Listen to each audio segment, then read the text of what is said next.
เสาร์นี้คุณจันยาเป็นมาตัดทั่วพี่น้องผู้ดักได้หลายเติบอยู่เลยไล่ตัดไปเด้อพี่น้องเนาะตัดทั่วตัดบวบเก็บทั่วเก็บบวบเด้อพี่น้องเป็นจังไดแน่เนาะมีความสุขบ่เนาะค่ะถั่วฝักสวยฝักอวบมากเลย เป็นจังไดมีความสุขนะครับปลูกเล่นๆนะพี่น้องปลูกทิ้งไว้2 แถวนะครับก็พอให้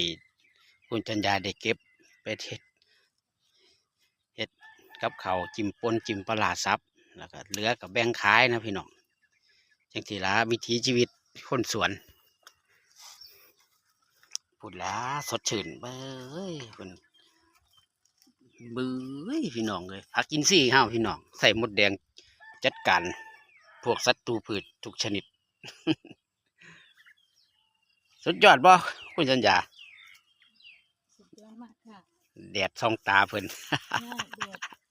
แรงบีด้วย แมลงวีอีกต่างหากไป